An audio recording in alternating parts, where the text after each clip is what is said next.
what I'm going to do is just show you a 60-minute presentation. That's the amount of time Manuel told me to take that I made yesterday using Camtasia after having seen a number of disasters in online conferences where people were using clips and so on. I decided to put everything in a clip that, as I said, I made yesterday, so I look a little younger. So I'm just going to let it run, and then I'll be here at the end for any discussion or questions. So here goes. Tell me. Conference and inviting me to it and going on with the event despite everything that has changed. Everything that has happened. As I look at the program and I see names like Sarah Brandolero, Maria Bonte, Dandor Petrovic, Andreina Sejas, Maureen Beccarelli, Eleonora Diamanti, people whose work I've long admired. I feel very honored, and I also feel a little bit intimidated. My title, I must say, now seems very pompous and pretentious, but I'm stuck with it.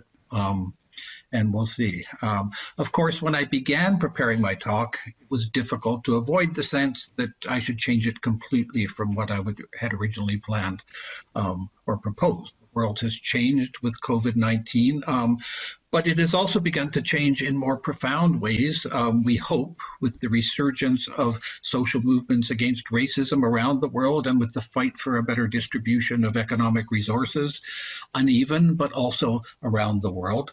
Let me begin, though, by talking about the relationship of night studies to the COVID-19 pandemic. In a relationship that I think where we may find what I call two kinds of temporalities.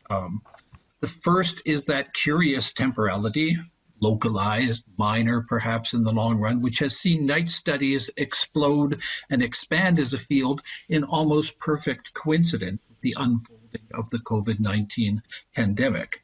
Yes, of course, night studies has also been slowly taking shape for some time, perhaps a half decade, with conferences here and there, special issues of journals now and then, theses, a slow but steady increase in books. But the spring and summer of 2020 was the moment, or maybe was going to be the moment, in which night studies seemed to be everywhere.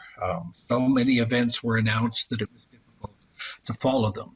Indeed, this conference was going to be one of the larger and later events in a sequence that included NIGHT, the Conference on Night Spaces, Migration and Culture in Europe, which finally migrated online between April 30th and May 15th, and which you should all go and watch online if you have not done so already.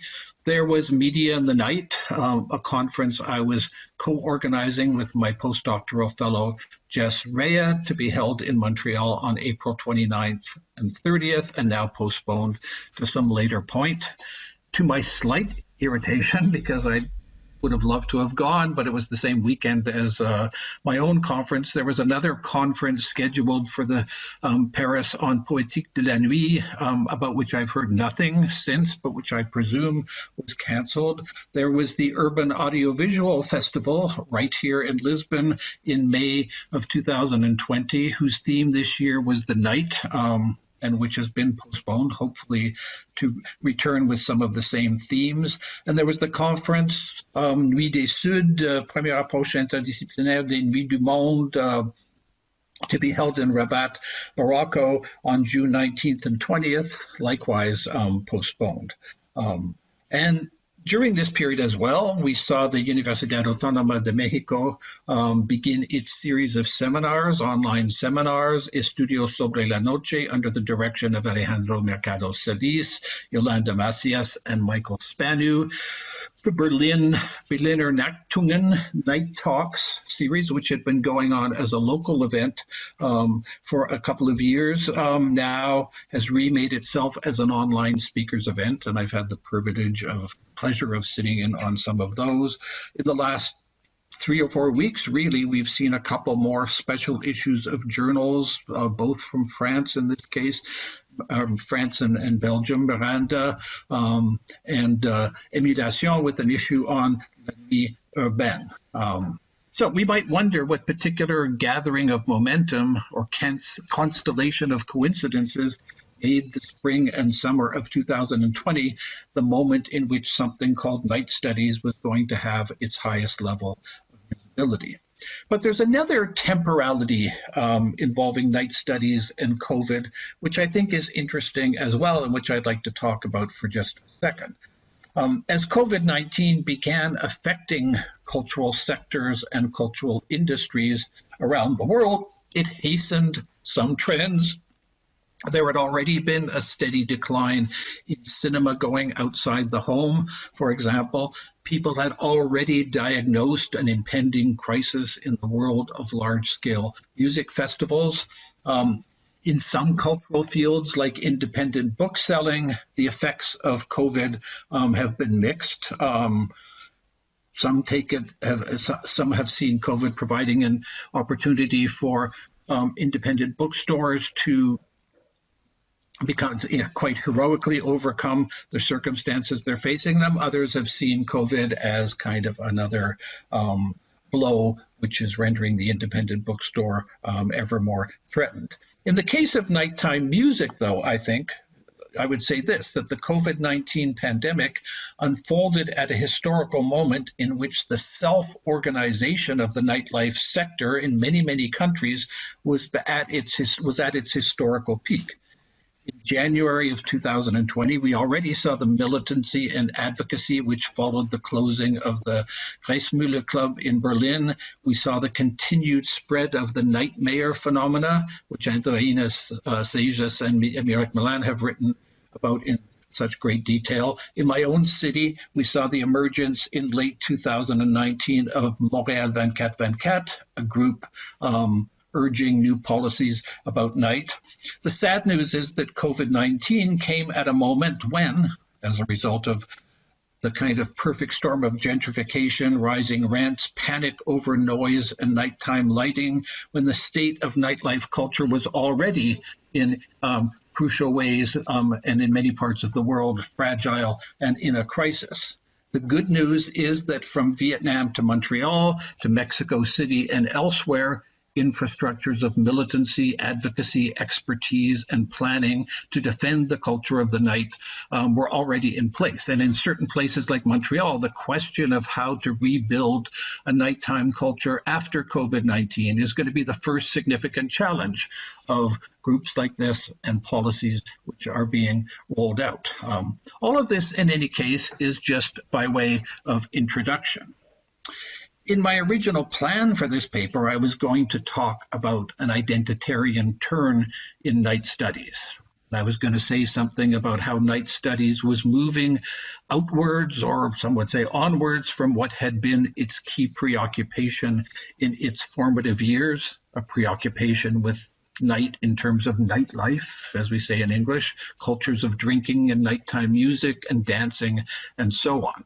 Now, that work had already, in very important ways, been identitarian. Much of what we consider night studies was about youth from the very beginning, or about LGBTQ populations, about divisions of race, class, and ethnicity in the festive cultures of the night. And this work was already wide-ranging in its concerns, the ways in which it linked the festive night on the one hand to questions of gentrification, to the economics of rising rents, to battles over nighttime noise, and so on the other. And we have seen from the very beginning, or at least in recent years, night studies engaging with problematics of space, with the winning of space for social communities, with the preservation of spaces of identitarian expression and culture making, and so on. However, I was going to say that we needed to look more at those who work in the night and those who sleep in the night and those who migrate in the night. And we should, but there is so much good work on these questions going on that for me to call for this would have been in many ways presumptuous, pompous, and ill-informed.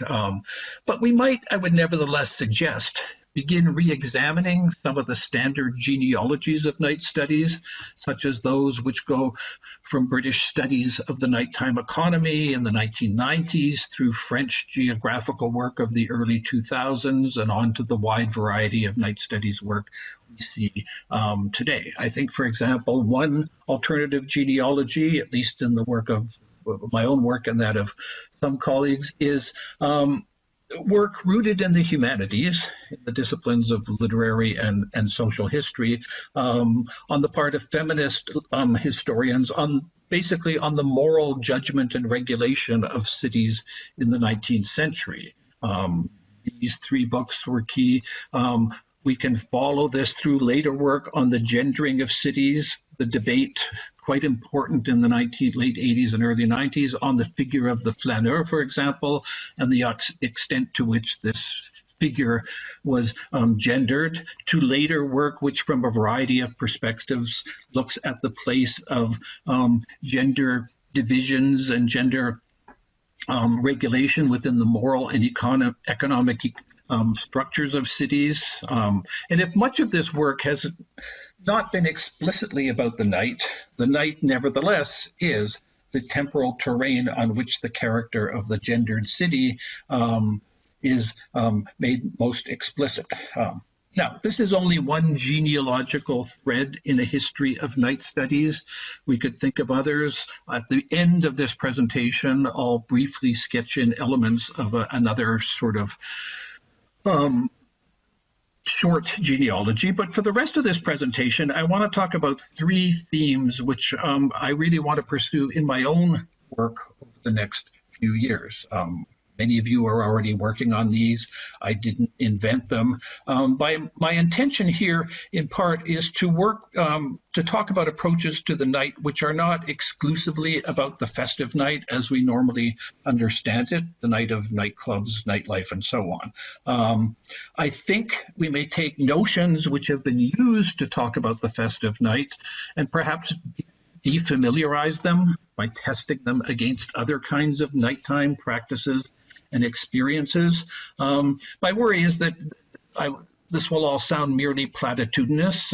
It will be one more case of saying, yes, after we've studied clubbing and festivals, that we must study the marginalized and the excluded. And I hope we may arrive at a point at which these groups, these populations, these social activities will become central to our understanding of the night rather than peripheral figures towards which we gesture. But I also hope that as we move to talk about these kinds of groups or collectivities, we don't instantly drop all our adventurous theorizing of concepts like ambience and scene and conviviality so as to retreat into a simple sociology of objection or victimization.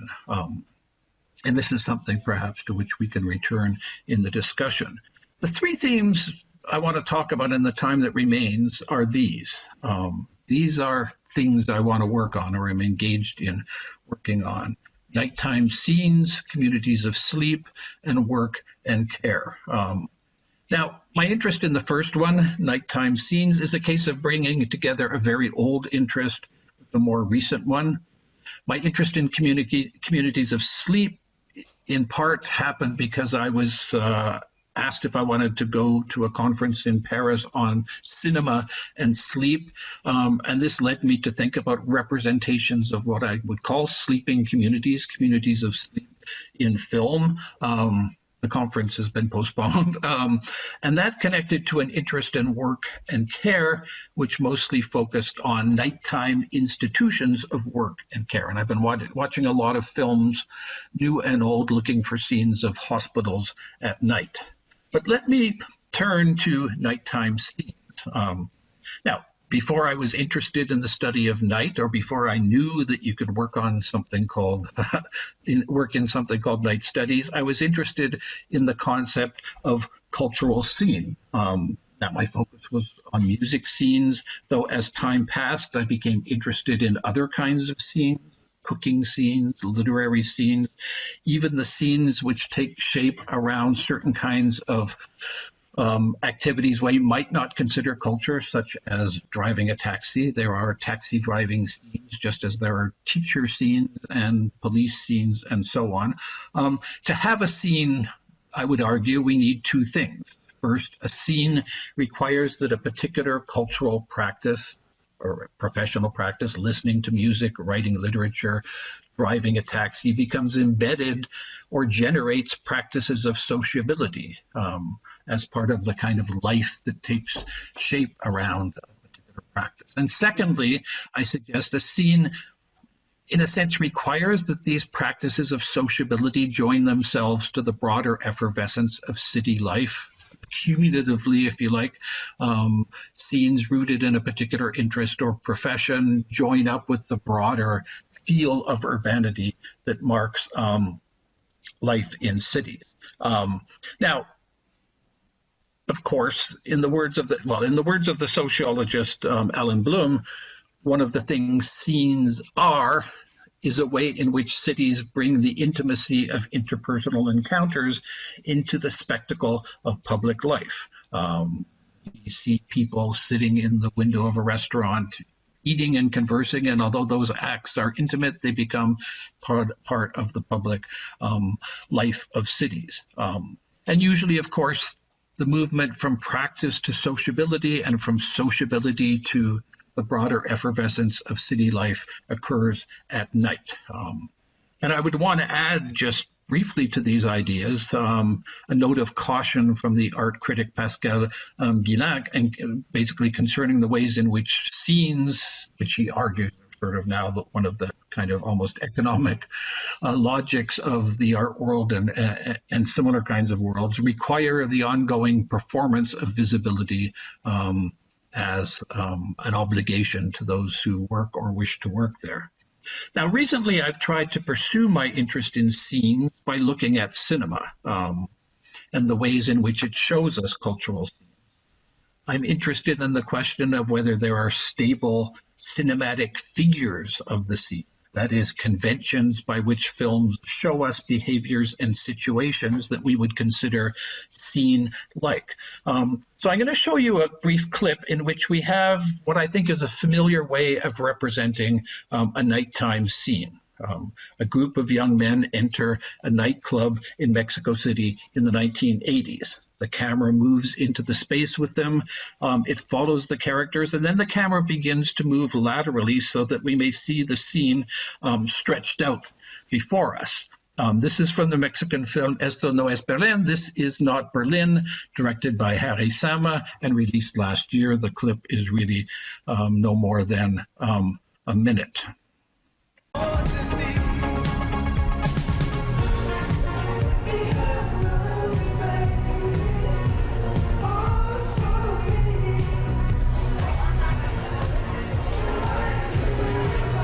Este es de Gurrola.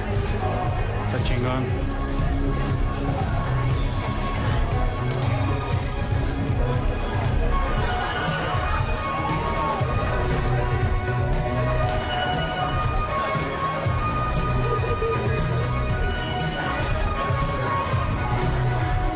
Hablando del rey de Roma. Pensé que no la armaban. Ya iba a meter otra banda. Por poco, comadre. Si no es por este escuincle, no la armamos. ¿Tú le arreglaste el cinte? Por eso le debo una chela. ¡Pit! Oye, que sean dos, ¿no? Now, it's typical of these kinds of sequences that the nighttime scene into which we enter is a space of discovery, of new experiences, of new social types to be encountered. And the cinematic figure of the scene, the most common one, is this kind of movement into a space that then, or perhaps from the very beginning, moves across it, as if to lay out for our observation and enumeration the variety of kinds of people to be found within the scene. Now, there are many more minor, I would call even vernacular ways of filming nighttime scenes, of conveying what I would call the effervescence of scenes, scenic effervescence. I'm going to show you some examples from the last few weeks that I found on TikTok. These are little clips in which people have filmed nighttime scenes in their own city, moments of urban effervescence, or in one case, the final one, the absence of effervescence. And of course, TikTok clips made in the middle of the COVID pandemic often looked for moments of social activity or, again, emphasized its absence. Now, the first thing I noticed about these TikTok videos is that while most TikTok videos are very much organized vertically, usually with one or two people standing and facing the camera, these move horizontally. to capture the nighttime city and a sense of scene in a way that is more typical of feature films that deal with scenes. With it, group drop.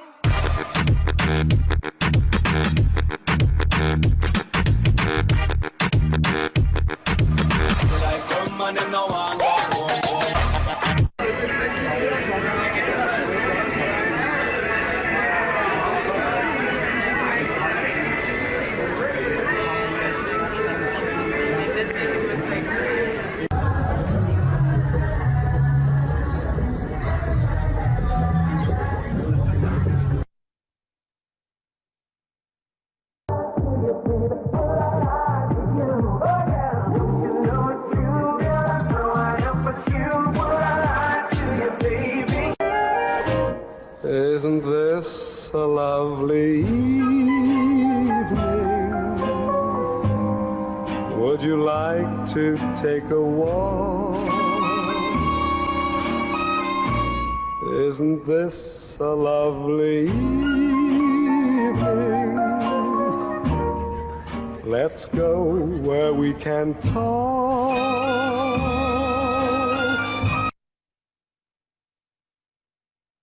Now, a cultural scene, of course, is a form of collective life. I've written about scenes in cinema only once before in an article that appeared in this volume that you see on the screen. And in it, I compare scenes to two other forms of collective life that, of course, run all through the history of cinema. One of these is the crowd, and the other is what we might call the intimate social circle. The complaint is often made that films now are too much about intimate social circles and not enough about crowds, but that's a question for another time. But we also have forms of collective life which are somewhere between a crowd and a scene. The clip I'm about to show you, in it, we see Beirut, Lebanon in 2019 in what is both a kind of rave and a political demonstration. And we might ask of this moment, has the crowd become a scene because it is at night?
Now, indeed, one of the criticisms of nighttime protest movements has been that, well, they simply degenerate into scenes. In another critique, they would degenerate into mobs, but the idea that they become almost purely festive, scene-like, is a recurrent motif in recent political discussion, as if a spectacle of political force could not also be a spectacle of joyful sociability.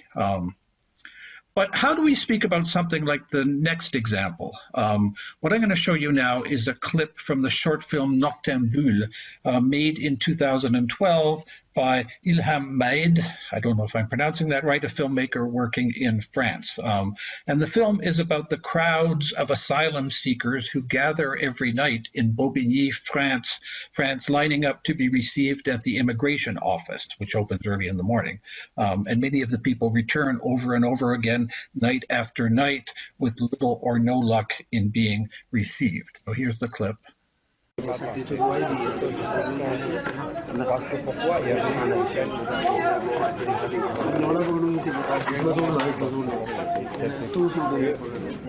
voir ça et voir après la queue qui va arriver jusqu'à l'entrée du métro là-bas, c'est choquant. C'est pas normal. Bon, mais comment ça s'appelle ça? C'est rien.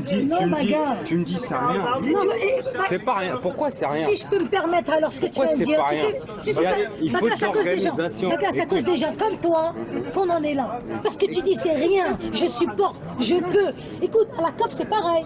Alors, je sais pas si c'est la France, je pense pas. C'est vraiment typiquement la Seine-Saint-Denis. Parce que voilà, on subit, on a tout le temps subi dans notre vie, alors du coup, bah, c'est normal. Et on est là, on attend. Non, tu vas dans le 16e, la CAF c'est pas comme ça. Ça se passe pas comme ça. Pourquoi? Parce que les gens, bon, tu vas me dire c'est une question d'argent. Oui, d'accord. Non, bon. D'accord, il y a l'argent, c'est peut-être aussi. C'est pas discrimination. Alors c'est pas discrimination. Voilà, ici c'est surpeuplé. Ici la mairie qui prend des poubelles dans votre quartier ici. Comment ça vous paye combien pour taxe d'habitation? Ah, 700 € quand même, hein? Non, je vous pose des questions. Ah ouais, 700 €. 700 € pour taxe d'habitation. Ouais, et en plus je suis voilà. pas... Bon, ouais. tu vas voir quelqu'un qui paye 5 000 € pour taxe d'habitation. Donc chez lui, chez toi, ça ne sera pas pareil. Mais nous, on veut bien payer si on a les mêmes droits que les autres. Qu'est-ce que je veux dire? Bah si, on travaille pour ça, nous. Écoute,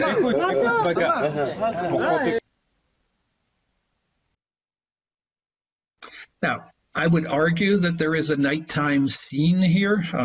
The camera moves along the crowd. We see sociability, the sharing of information, arguments. This is not a festive scene of the conventional sort, but neither is it simply the assembly of a nameless, victimized crowd. The film is in part about the public sociability of those caught up in the same oppressive machinery. And by foregrounding the interaction, the solidarities, the negotiations that take shape between people, the filmmaker transforms a crowd into something like a scene. And indeed, in its very structure, which follows characters through a night of waiting, the film is faithful to the structure of what I've written about it elsewhere, the single night narrative, a story which passes through the night to arrive at a morning, which is that of either fulfillment or disappointment. Now, in its title, very title, Noctambule, but also in its setting, the film raises and then challenges our expectations that nighttime scenes should only be about pleasure seeking. And because it turns these moments of waiting, though, into a kind of scene, an example of collective life, it also restores, I would argue, to this group of people a sense of their social identity. Now, nighttime cities are full of event structures like this. The night of the city is full of occasions in which the intimacy of being together, of talking and interacting, forms, take shape on top of some political purpose, particular purpose, political purpose, or object of devotion to which people are drawn. And one of the things I think an identitarian night study might do is to break down the barriers between a definition of night culture, which centers on nightlife in its purely festive dimensions, on the other hand, and on the other, those kinds of nighttime assembly, which too quickly get reduced to simple instantiations of a particular marginal condition. All forms of nighttime assembly, we might say, are scene-like in the forms of sociability which they generate. Almost all of them confirm what Luc Wojcinski has called the discontinuities of citizenship, the fact that la citoyenneté soit discontinue for certain populations across the 24-hour cycle. The fact that the rights of people at night fluctuate between identities, but also for identities between different phases in the 24-hour cycle. Now, sociability has no obvious or uniform political content, and so its relationship to the law is not always stable. But as we know from the histories of LGBTQ communities, and as we know from looking at those populations under curfew right now in the United States, scenes almost always work at the edge between informal conviviality and political purpose or expression. Now, this leads me, perhaps in indirect fashion, to the next thing I want to talk about, which is sleep. Now, on the one hand, we can say sleep has been marginal to night studies. Sleep is talked about almost everywhere else, of course, outside of night studies, by clinical psychologists, by anthropologists, by criminologists, by environmentalists, in relation to what people like to call noise or light pollution. It's talked about by the designers of night modes and other digital tools which are meant to help us to sleep. But night studies, I think we can say, usually imagines that it studies those aspects of the night which are not about sleep. Maybe night studies could say something more about sleep and not leave it to the clinical psychologists or to those who measure noise and light. Now, in the autumn of 2019, I taught for the first time an undergraduate course called Media and Culture of the Night, the first full course, as we call it in Canada, that I've ever done on the night. And to my surprise, the part of the course that seemed to most engage the students was the one in which we talked about the politics of sleep. Now, it's not hard to make a list, if you like, of the factors which have caused a crisis of sleeping and a politicization of sleeping around the world. The gentrification of cities, the deinstitutionalization of those with various kinds of mental illness as a result of government austerity programs, the racism which in Canada, where I live, has brought Indigenous people to cities which lack the structures of community and the forms of support which they need.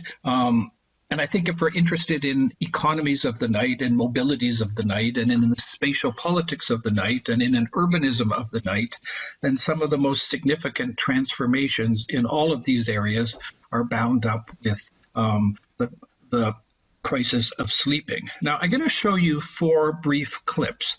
The first 3 are from news reports, and the 4th is from a documentary film.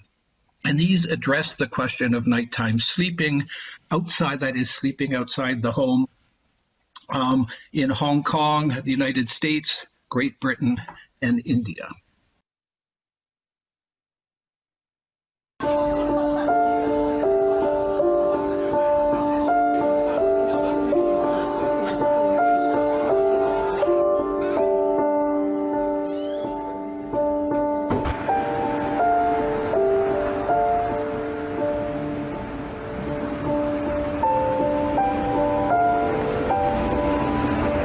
小時呢啲連鎖店咧，我就可以瞓到覺，第二朝翻工咧，老闆俾我都冇咁嚴重，因為如果翻工喺度打暗路，老闆都會窒我啦，你哋翻工嚟瞓覺㗎咁樣。咁所以我對於私人企業，如果佢不驅趕露宿朋友，我哋即係懷住感恩同埋多謝佢。但係我哋覺得呢啲正正就係應該係政府嘅責任。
We're in Stratford Centre, Stratford E15, at the old shopping mall. The homeless bed down here because it's dry, relatively secure. You've got the rich part across the road there, Westfield, yeah, and they're worlds apart.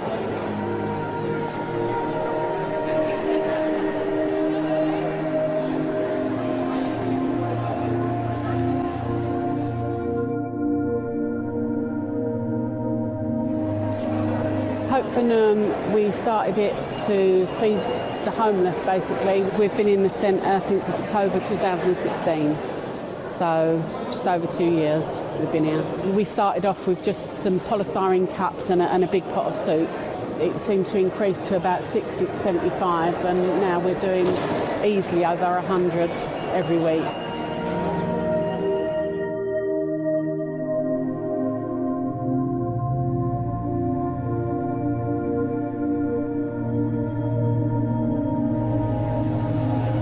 My name is George. I come from Romania, and I have the unluck to arrive in this place. I was just passing through, and I meet some people from my country, and they say they're living here. It's a little bit safe than in the park or outside to stay. I lost my documents.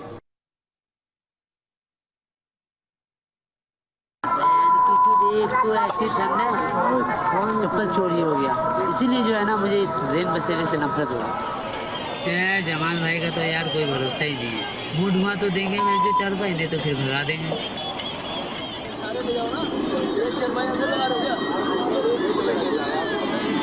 कहाँ भेजा बाबू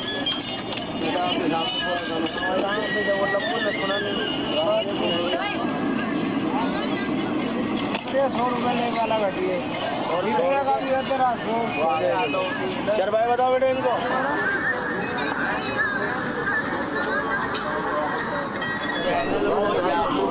बता रहे थे तो बात होगी आज हमारा नाम पता है तेरा भाई कैसा आदमी है अगर मैं जीत सकता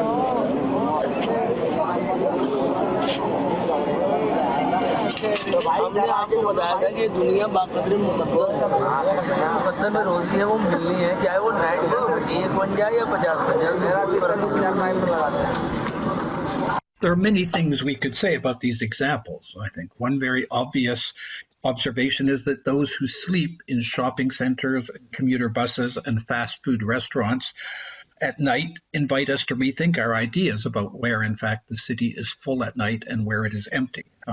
And when the homeless occupy public transit vehicles and shopping centers, they are ensuring that urban infrastructures continue to function around the 24-hour cycle. In this respect, they're like a tragic inversion, I would say, of the 20th century capitalist who turned factories into 24-hour operations because it was wasteful for them to be idle during the night. But at the same time, those who sleep in buses and shopping centers are like the rag pickers of the 19th century or the electronics tinkerers of post-World War II Tokyo, that is, populations who find ways of extracting new value from the abandoned spaces of urban capitalism, if only for part of the 24-hour cycle. Now, in these news reports and documentaries about sleeping, I think we discover many things, but we're also discovering in what another context we might call subcultures. I prefer to call them communities of sleep because while they're rarely noticed, they constitute, I think, one of the fastest growing forms of collective life, of community life, to be found in the night. Like other more celebrated subcultures, these communities of sleep live lives in which we find many things. We find the accumulation of strategic knowledge over time on the part of their members. We find the advancement up and down hierarchies, both formal and informal, the movement from outside a community to its inside, the elaboration of ethical codes for collective living. All of these things involve complex ways of knowing and acting about how to occupy the city at night and to do so in collective fashion with other people.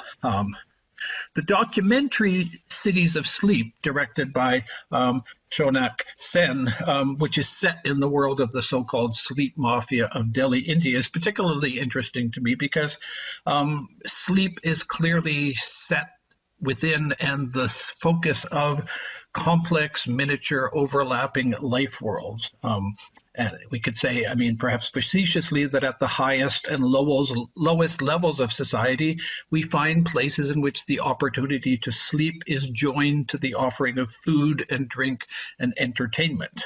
This is the case in the sleep communities of the urban poor, which we see in that film, just as perversely it is in the luxury hotel compounds of the very rich. Now, on the one hand, we may reduce these sleep communities to the simplest form of biopolitical control and misery, but more coldly, perhaps, we may acknowledge how they form part of a nighttime economy, if only at its lowest levels, and should be both recognized and perhaps supported or regulated as such.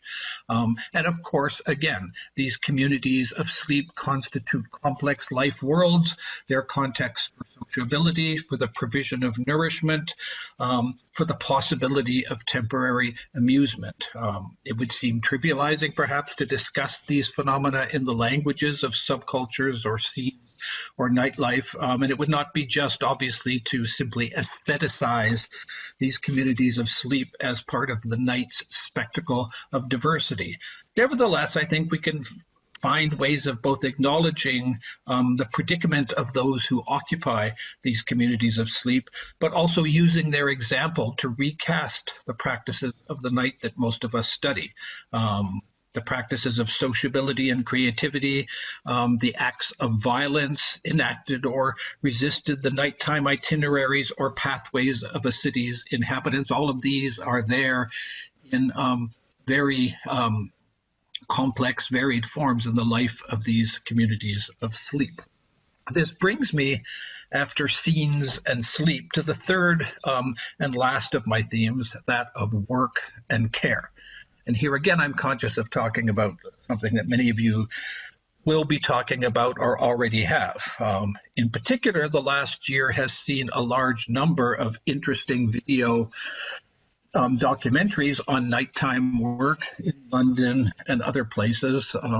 The Night Workshop is a good example of this. My interest in work and the night is closest, I think, to what I would call the humanities side of my research, that side in which I look at at popular cultural and artistic texts and the ways in which they represent, show social conditions.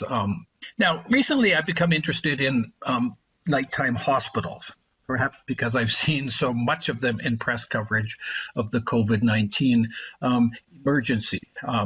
I'm hardly the first to be interested in the institutions which provide care at night, but I've become more and more interested recently in collecting, as I said, popular cultural representations of nighttime institutions of care, like the Pharmacie de Nuit, for example, which the French picture magazine V covered in 1950. In fact, I was at a small academic conference in media studies in Quebec last year, and I showed this picture, and I discovered that almost everyone in the room was fascinated by pharmacies and even more fascinated by the idea of nighttime pharmacies. And we all decided that we would do a conference on nighttime pharmacies. Well, we didn't. Perhaps one day we will. But even in this article, which is primarily about the caregiving functions of the nighttime pharmacist, the benevolent dimension of this work, its properties of care, is balanced with minor hints of sexual opportunity or illicit behavior, which basically mark that point at which a nighttime institution of care is bound up, of course, with long-standing mythologies of the night as the time space of vice and immorality. In popular mythology, the night managers or night clerks of hotels, who are almost always men, are typically represented as people possessed of obsessions or deep secrets or shady pasts, condemned to hotel work by their own failures. But there's a much longer tradition of representation of what is called the night nurse, the woman healthcare professional who works at night. You just simply have to Google night nurse in any language, and the explosion of popular cultural material is very striking. Some of these, like the film with Barbara Stanwyck, are melodramas of romance and self-sacrifice. More often, alas, the figure of the night nurse is simply a pretext for pornographic fictions which exploit the typical erotic possibilities which in certain kinds of popular culture have gathered around the figure of the female care professional. Think of, we don't need only think of the tradition of fiction about maids. But some of the works, popular cultural works devoted to night nurses are proto-feminist fictions in which the nighttime hospital, from which the hierarchies and forms of control of the day are largely absent. And the night hospital then becomes a time space in which women's skills and intelligence may express themselves more fully.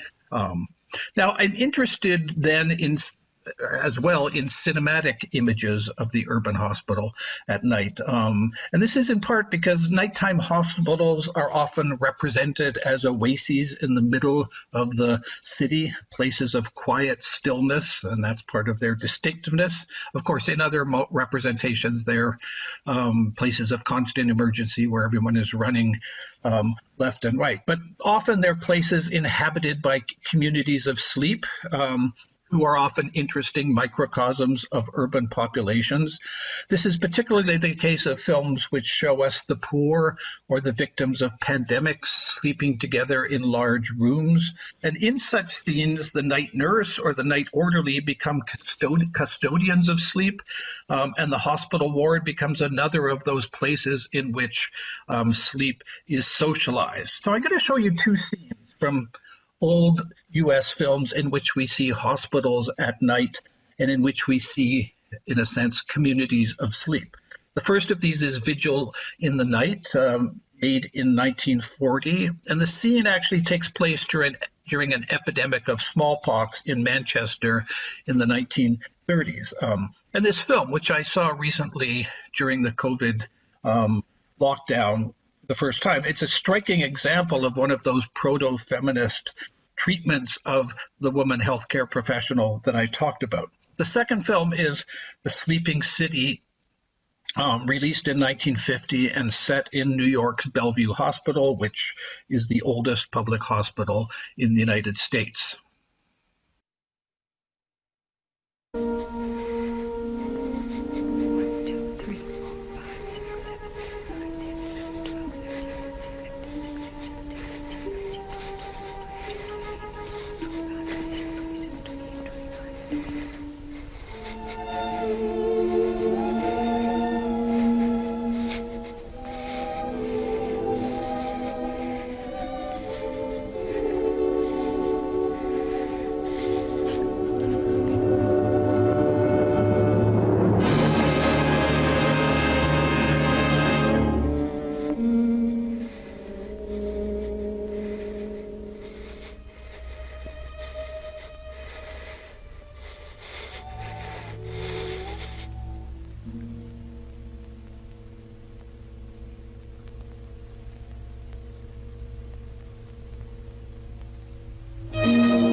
Tomorrow, midnight to midnight.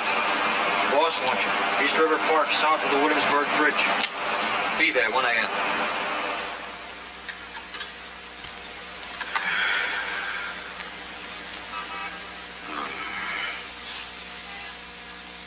Still awake, Mr. Ringo? What time is it? 6:10.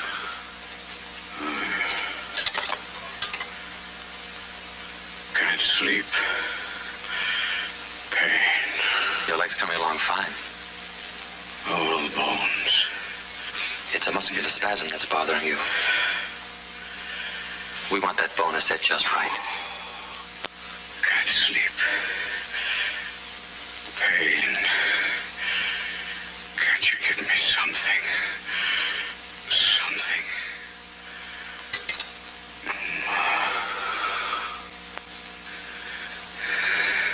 nurse gave you a quarter grain of morphine 3 hours ago. Yes. But the pain.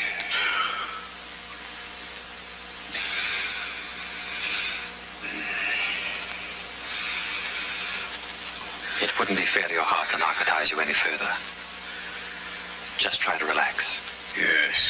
You'll be asleep soon. Yes. Relax and you'll drift right off. Yes. Yes.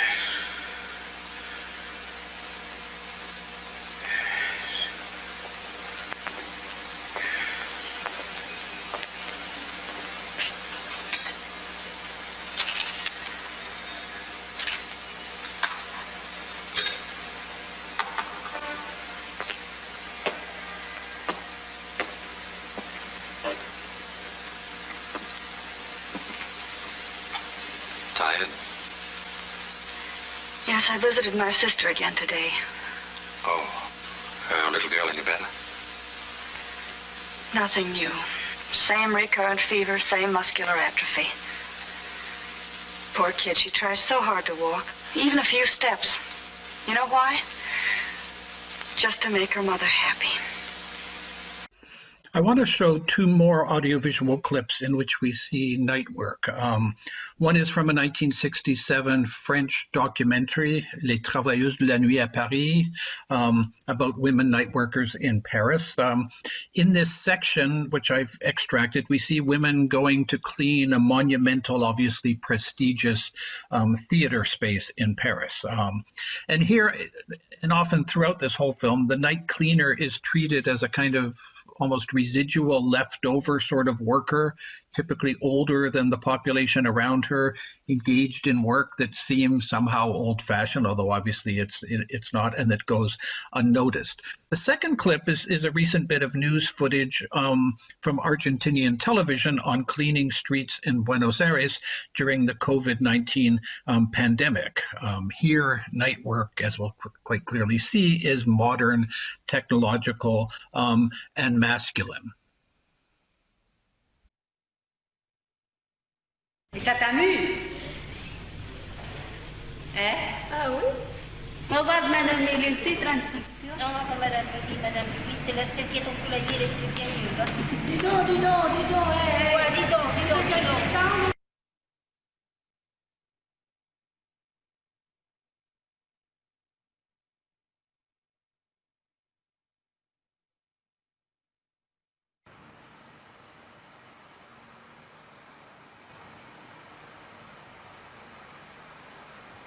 Esta pandemia a nosotros nos modificó muchas cosas, muchos protocolos de seguridad. Tuvimos que adaptar los equipos de lavado para poder también poder cumplir con las necesidades nuevas y los desafíos nuevos que nos proponía esto, que es desinfectar la ciudad. Para ello adaptamos nuestros equipos de lavado mecánico y lavados manuales también con picos pulverizadores, y adaptamos las unidades para poder agregarle hipoclorito de sodio y con esto poder desinfectar las calles.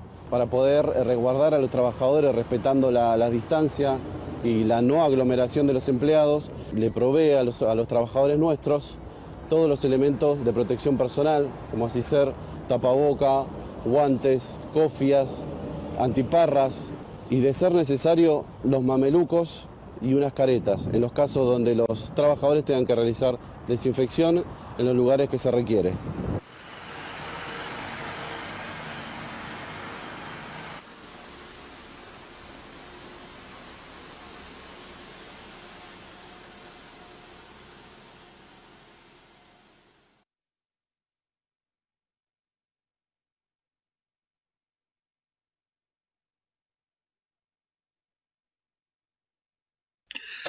Work, I think, in the first film, Les Travailleuses de Nuit à Paris, is the invisible labor of forgotten, unnoticed women.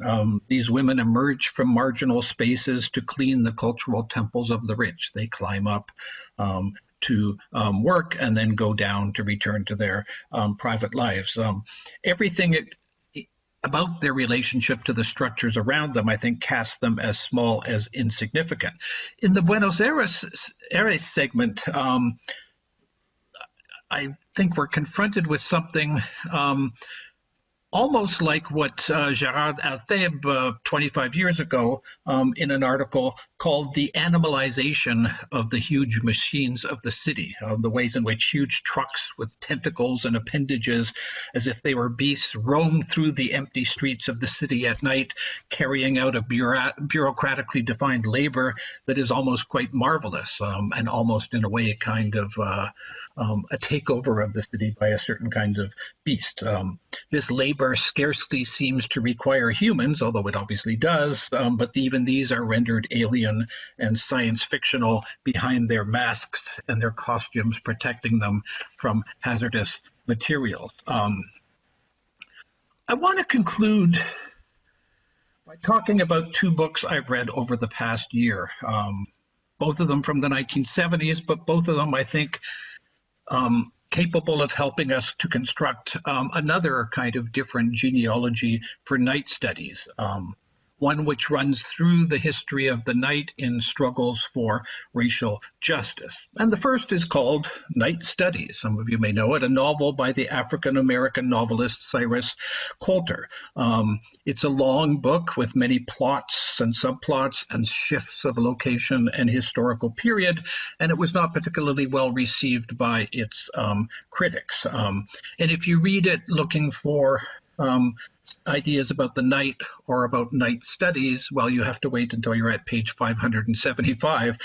But here it is in this long passage that we find the narrator connecting the study of the night to the suffering of the African American and to Martin Luther King's use of the word night to describe the long experience of suffering of African Americans. Here's a further development of that quote. These would be studies of great importance, the central character thinks as he imagines his new life as a kind of radical, these night studies, and capable, he hoped, of clearing away his present bewilderment, indirection, and inner turmoil. He returned earnestly to his speech. The second book is almost forgotten, almost as forgotten. And it's this book, Night Riders, by the African-American anthropologist Gladys Marie Fry, published in 1975. And it's about the ways in which the Ku Klux Klan and its predecessor movements in the U.S. South used the night as the occasion to spread fear within African-American communities in the years following the Civil War. But it's also about how this fear of the riders of the night migrated north in the 20th century, came to fixate in part these fears on the figure of the night doctor, the white doctor who stole the corpses, the bodies of African Americans for medical experiments.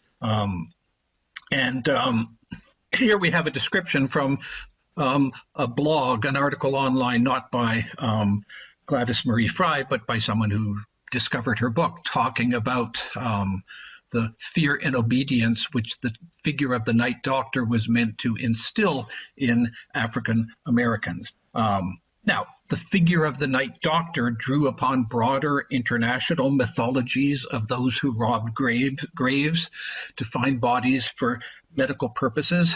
The story of Burke and Hare in Scotland, for example, which has gone through many popular cultural versions, is an example of that. Fry herself is hesitant to say that the practice of grave robbing was widespread in real terms, but the imposition of the fear of the night and the fear of the night doctor and the fear of the night rider was a form of social control which discouraged African American mobility and heightened an already justifiable fear of hospitals and doctors as institutions of the white population. And so as we write our stories and histories of the urban night, these are some of the things that I think we might not leave out. Thank you.